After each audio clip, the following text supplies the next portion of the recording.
Hendon, in this league, I know you're not going up against the opposing quarterback, but in this league, on the other sideline, that there's going to be a big-time quarterback. How much do you enjoy knowing that there's a quarterback on the other sideline each week that is talked about as much as yourself? Mm-hmm. Yeah, I mean, the quarterback community, is worldwide, and it's always cool, just to interact with the quarterbacks, pregame or postgame, whatever it may be, and just kind of chop it up with them, see what they're thinking, and then vice versa. It's always just a blessing, just to be, a part of the quarterback community. We're getting to know more about Jalen Hyatt now that he's sort of ascended. Seems low-key with us, maybe the best dressed on the team, ultra-talented. Maybe. Top 5 best dressed on the team. Okay. I'm curious to know, when you got here last year, what were your first impressions of Jalen Hyatt? Yeah, dating back to when Jay Hyatt was committed to Virginia Tech, I remember him being on his official visit, and one of my roommates, Trey Turner, who I grew up with, was hosting Jalen. So Jalen was at our house, hanging out the whole weekend, and we just had a good time, through that process. And then he'd come up for some games or whatnot whenever he could, and we'd chop it up. So we've had a pretty good relationship, for some time now. Then getting here, that was one of the first people I contacted, because that's pretty much all who I knew, other than Bryce Thompson, but he already had left for his draft process or whatnot. And I remember the first weekend, it was me, Walker Merrill, Jay Hyatt, and Jay Wright. And we were in the indoor, just throwing balls, and he wanted to see if I could really throw the ball. So I was like, yeah, man, you came to a couple games and saw me play. But he's just really genuine and loves to have a good time. He loves to work hard. Everything that he's put in through this offseason has shown up on the field. A couple things, Hendon. First, what's the story with the high step, especially near the sideline? Mm-hmm. It just throws the defense off a little bit. It just I try to make them think I'm going to cut it back, and then I just play off whatever movement they give me. If they think I'm cutting it back, then I'll accelerate and go the opposite way. If they try to cut me off, then I can change direction. Coaches like it, or they get on you for it? No, they just let me play my game. So as long as the ball's secure and I have it high and tight, then we're good. And one other quick thing. Have you seen, as the year has gone on, defenses change what they do to you and your receivers? Mm-hmm. Yeah, many times, we come out, like, example, this past weekend, they came out and ran a lot of cover 0 and, mixed in some cover 2 in there. We weren't really expecting that, but we were expecting a lot of pressure. It's plenty of times that we come out and there are looks that we don't expect, and we just go out there and play our game, come back to the sideline, communicate with the coaches up top, and alter our game plan and move on from there. Eric and then Wes. Hendon, what have you seen from Kentucky defensively on tape so far? Mm-hmm. Yeah, they look good up front.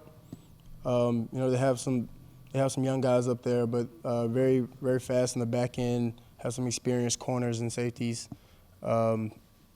Usually we see them kind of drop out in a lot of coverage previous years. They're bringing some more pressure this year. Excited to go out there and compete at a high level. And then a couple quick things. First, what's it been like as one of Cedric's really good friends on the team, kind of watching him go through this? Everybody knows how hard the guy works. How hard has it been to kind of see him stuck there and trying to play and not be able to play?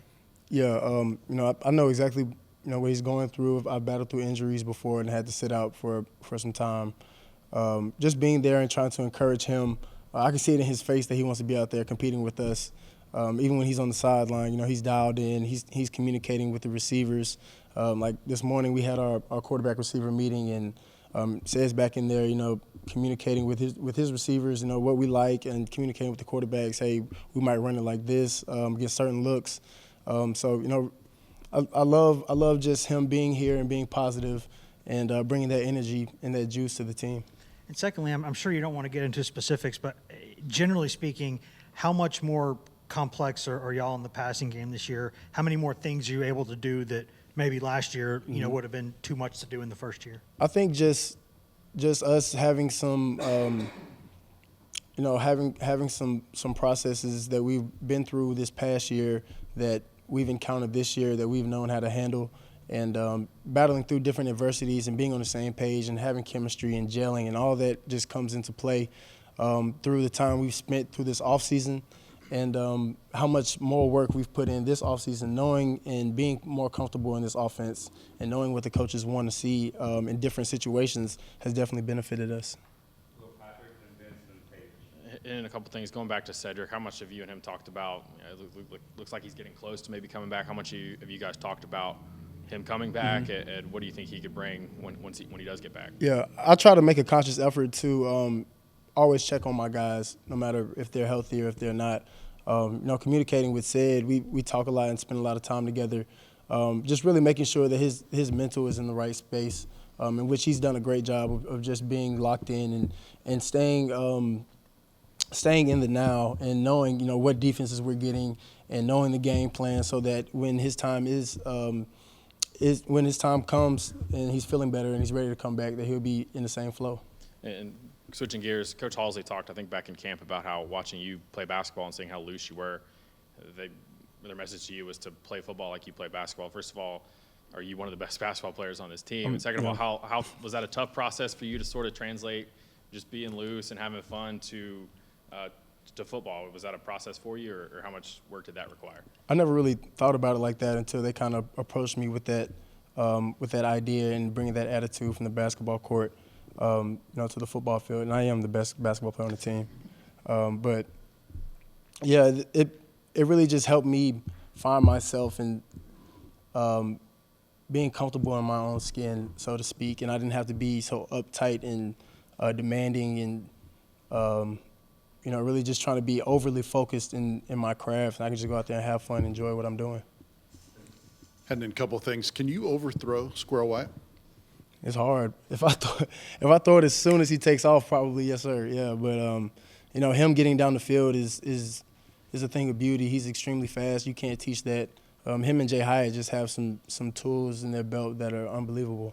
And I love going out there and competing and throwing him the ball.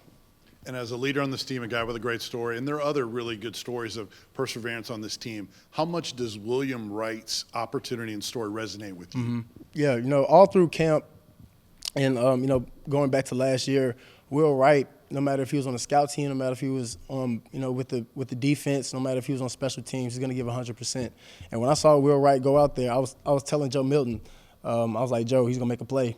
And Joe was like, I believe it. He's going to make a play because every day he comes with that same attitude. I'm going to give 100%. I'm going to go hard. Even if guys don't like it, it might be a day where it's a slow tempo and, guys want to catch the ball and get upfield. Will Wright's going to be there playing aggressive and playing how he knows to play, and that's giving 100%. And hats off to Will making a great play and looking forward to him making a lot of more great plays. Take a few more, Paige. Go ahead. Real quickly, who do you emulate your basketball game after? Penny Hardaway. Okay. And then back to football. As the pressure, kind of continues to mount, you're in another big-time game. How do you all either use that to your advantage or, like you say, just keep it business as usual? Mm-hmm. Just keeping the main thing, and that's winning ball games. And how we win ball games is how we prepare. Preparing at a high level and being able to come in the meeting room and lock in and be able to communicate with coaches and players about the looks we're getting and about how we want to accomplish different plays. It's something that we take and we pride ourselves in for being perfect. And you'll never be perfect, but, getting close to that is what we strive to do. Anything else for Hendon? All right, thanks, everybody. Thank y'all.